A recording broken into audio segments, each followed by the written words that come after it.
کے اس ادارے میں اس سالانہ اجلاس کے موقع پر ملک کے مختلف علاقوں سے حضرات علماء کرام، اکابرین اعظام اور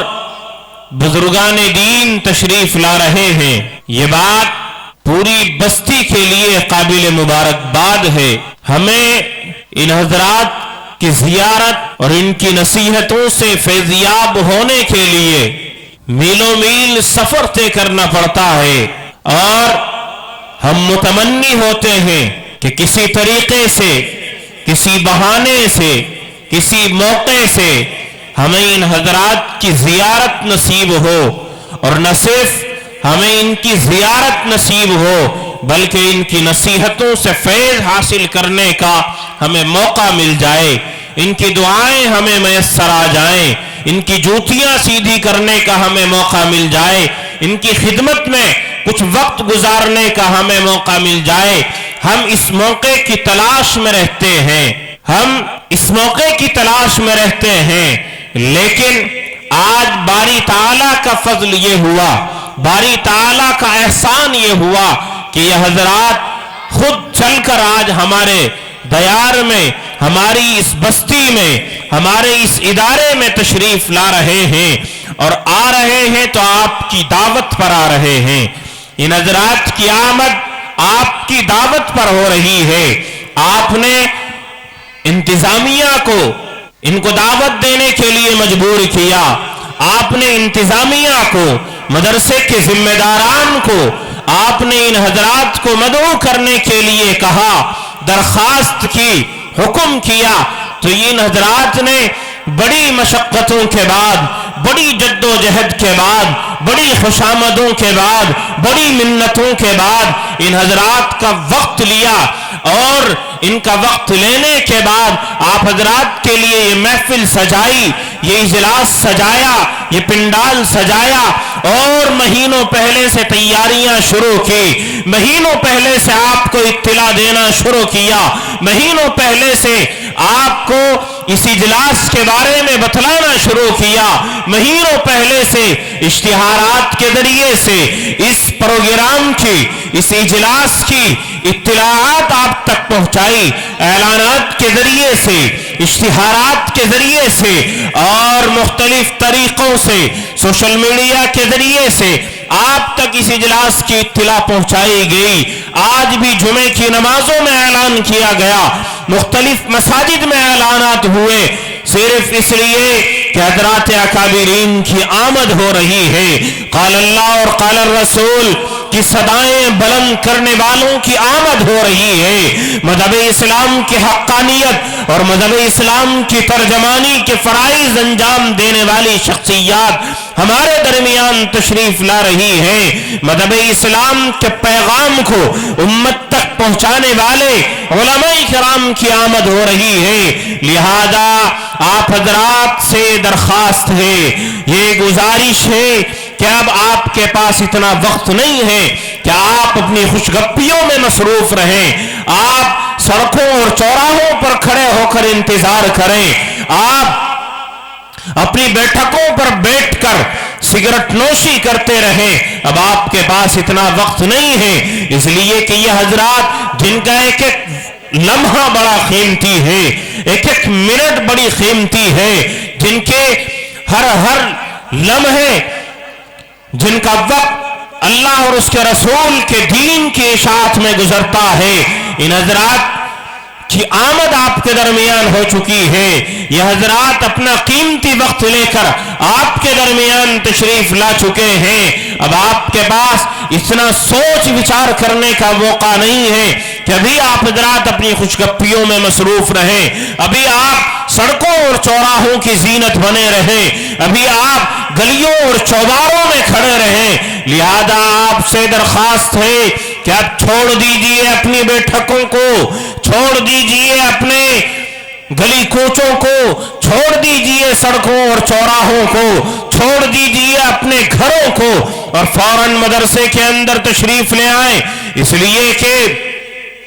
حضرات علماء کرام کے بیانات کا سلسلہ شروع ہونے والا ہے۔ اب ہم اس اجلاس کے آغاز کے لیے مزید کوئی انتظار کرنے والے نہیں ہیں. لہذا آپ اپنی خوش قسمتی اور خوش نصیبی گردانتے ہوئے فوراً جلسہ گاہ کے اندر تشریف لے آئے.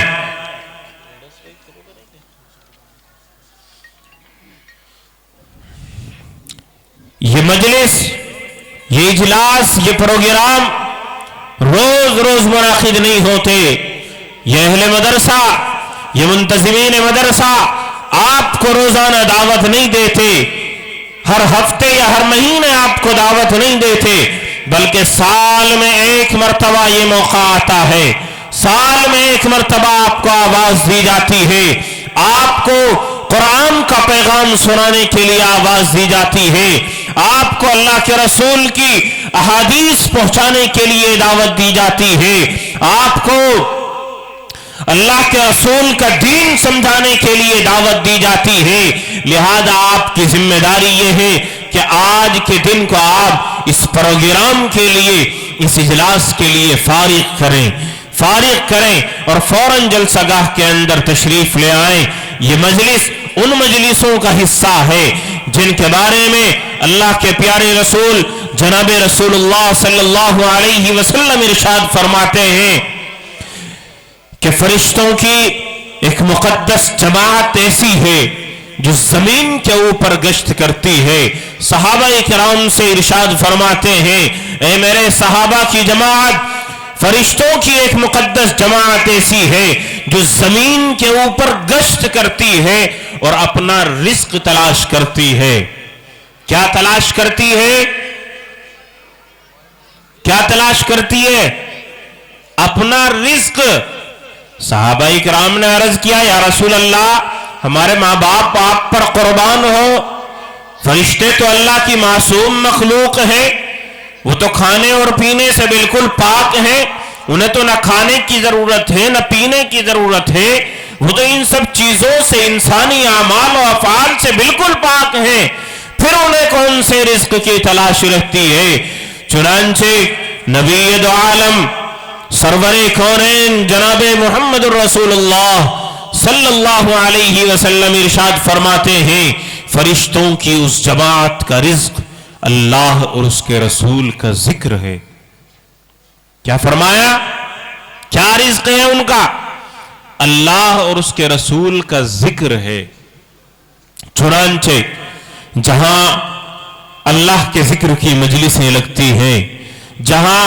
اللہ کے رسول کے تذکرے ہوتے ہیں، جہاں رسول اللہ کے صحابہ کے تذکرے ہوتے ہیں، جہاں ابو بکر صدیق کے تذکرے ہوتے ہیں، جہاں فاروق اعظم کو یاد کیا جاتا ہے، جہاں عثمان ذی النورین کا تذکرہ ہوتا ہے، جہاں علی مرتضیٰ کی بہادری کے تذکرے ہوتے ہیں، چنانچہ ایسی مجلسوں کے اندر،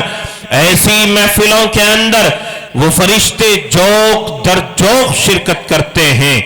خوب ذوق اور شوق کے ساتھ شرکت کرتے ہیں. یہاں تک آتا ہے کہ ان کی بھیڑ، ان فرشتوں کی بھیڑ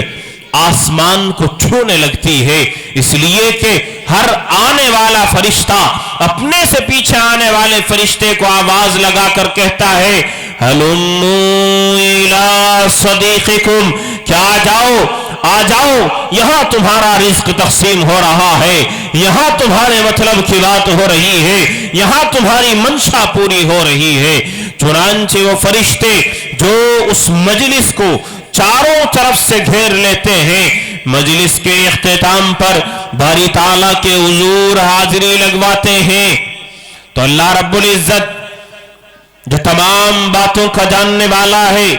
جو پتے پتے کا خالق اور مالک ہے، جو ذرے ذرے کا خالق اور مالک ہے، جو مجھے اور آپ کو رزق پہنچانے پر قادر ہے، جو میرے کانوں کو سننے کی سماعت،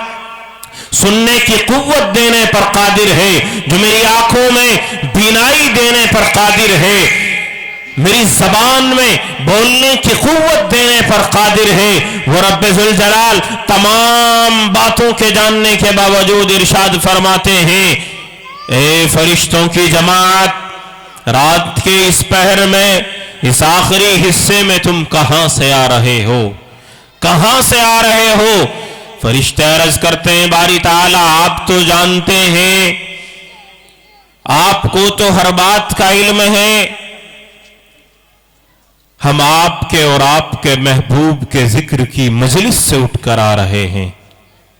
کیا فرمایا؟ ہم آپ کے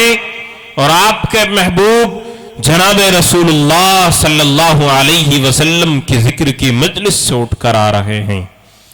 چنانچہ اللہ رب العزت جو دلوں کے حال جانتا ہے،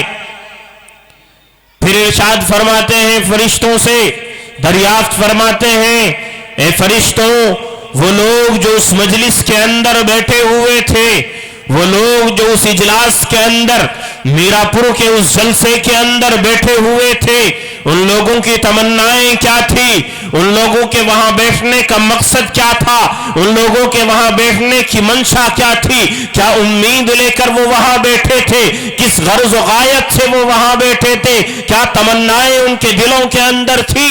فرشتے عرض کرتے ہیں باری تعالیٰ وہ لوگ جنت کی طلب کر رہے تھے اور جہنم سے پناہ چاہ رہے تھے۔ اب آپ بتاؤ، دو چار لوگ تو آپ بیٹھے ہو، آپ ہی بتا دو جنت کی طلب ہے کہ نہیں ہے؟ ہاتھ اٹھا کر بتاؤ کون کون جنت میں جانا نہیں چاہتا؟ اکابرین فرماتے ہیں کہ بات کو پہلے سنا جائے، پھر سمجھا جائے اور اس کے بعد عمل کیا جائے۔ سمجھ آ گئی بات؟ اب آپ بتاؤ جنت میں جانے والے کون لوگ ہیں اور کس کس کی تمنا ہے کہ ہمیں جنت میں جانا ہے؟ سب یہ تمنا لے کر یہاں بیٹھے ہیں کہ ہم جنت کے باشی بنے اور ہم جہنم کی پناہ لے کر، جہنم کی پناہ چاہتے ہوئے ہم یہاں بیٹھے ہیں۔ بہرے کیف اللہ رب العزت فرشتوں سے دریافت فرماتے ہیں کیا ان لوگوں نے جنت کو دیکھا ہے؟ کیا ان لوگوں نے جنت کو دیکھا ہے؟ فرشتے عرض کرتے ہیں باری تعالیٰ نہیں۔ کیا ان لوگوں نے جہنم کو دیکھا ہے؟ یا رب ذوالجلال نہیں، لیکن انہوں نے حضرات انبیاء اکرام علیہم السلام کی زبانوں سے سنا، انہوں نے کتابوں کے اندر پڑھا، انہوں نے اپنے علماء کرام سے سنا کہ جنت اللہ نے بنائی ہے اپنے فرمانبردار بندوں کے لیے اور جہنم اللہ نے بنائی ہے اپنے نافرمان بندوں کے لیے۔ چنانچہ سن کر وہ یہ ایمان لائے ہیں، سن کر وہ یہ یقین رکھتے ہیں اور یہ طلب کرتے ہیں کہ ہم جنت کے باشی بنے۔ سن کر، صرف سن کر، نہ ان لوگوں نے جنت کو دیکھا، نہ جنت کی بہاروں کو دیکھا، نہ جنت کے باغات کو دیکھا، نہ جنت کی نہروں کو دیکھا، نہ جنت کے حسین نظاروں کو دیکھا، نہ ان لوگوں نے جہنم کو دیکھا، نہ جہنم کی آگ کی لپٹیں ان کو محسوس ہو سکی ہیں، لیکن وہ سن کر یہ ایمان لائے ہیں، یہ تمنا رکھتے ہیں، یہ امید رکھتے ہیں کہ ہم اللہ کے فرمانبردار بندوں میں شامل ہو کر، اس کے ذکر اللہ کی، اس کے ذکر کی مجلسوں میں شامل ہو کر، اس کے رسول، اس کے محبوب پیغمبر کی ذکر کی مجلسوں میں شامل ہو کر ہم جنت کے باشی بن جائیں۔ چنانچہ اللہ رب العزت ارشاد فرماتے ہیں اے فرشتوں، کل قیامت کے دن گواہ رہنا، میں نے اس مجلس میں بیٹھنے والے تمام صاحب ایمان لوگوں کی مغفرت کر دی ہے۔ بشارت دے دی جائے ان لوگوں کو جو صرف حضرات علماء کرام کی محبت میں، قرآن کی محبت میں، قرآن والے کی محبت میں، رسول کی محبت میں، رسول والے کی محبت میں، جو صرف حرمین کی محبت میں، حرمین والے کی محبت میں ذکر اللہ کی مجلسوں میں بیٹھتے ہیں، دینی جلسوں میں شرکت کرتے ہیں، ان لوگوں کے لیے اللہ رب العزت فرشتوں کے ذریعے بشارت بھجواتے ہیں۔ اللہ کے رسول صلی اللہ علیہ وسلم آج سے 1400 برس قبل یہ بشارت سنا کر ہم سے پردہ فرما گئے کہ ایسی مجلسوں میں بیٹھنے والے لوگ واقعی خوش قسمت ہیں، خوش نصیب ہیں، اور بدقسمت ہیں وہ لوگ جن کے محلوں میں، جن کی بستیوں میں ایسی مجلسیں سجیں، ایسے اجلاس منعقد ہوں، ایسے دینی جلسے منعقد کیے جائیں اور وہ پھر ان جلسوں کے اندر شریک نہ ہو سکیں، وہ پھر بھی ان مجلسوں کے اندر شریک نہ ہو سکیں، تو پھر ایسے لوگوں کو بدنصیب اور بدقسمت ہی کہا جا سکتا ہے۔ لہذا آج میرا پور کی عوام، میرا پور کے مسلمان واقعی خوش قسمت ہیں اگر وہ اس جلسے کے اندر تشریف لے آتے ہیں۔ لہذا اب ہم بلا کسی مزید تمہید کے اس جلسے کا آغاز کرنا چاہتے ہیں۔ دنیا اپنے پروگراموں کا آغاز دنیاوی شمع روشن کر کے کرتی ہے، لیکن ہمارے اکابرین کی روایت رہی ہے کہ ان کی دینی محافل اور دینی مجالس کا آغاز شمع ایمانی، کلام ربانی کی مقدس اور نورانی آیات کی تلاوت سے ہوا کرتا ہے۔ چنانچہ شمع ایمانی روشن کی جائے گی اور قرآن کریم کی آیات بینات کی تلاوت سے ہم اس بزم کا آغاز کریں گے۔ لہذا گزارش کر رہے ہیں جناب مولانا محمد مزمل صاحب مدرس مدرسہ ہذا تشریف لائیں اور قرآن کریم کی آیات بینات کی تلاوت سے اس بزم کا آغاز فرمائیں۔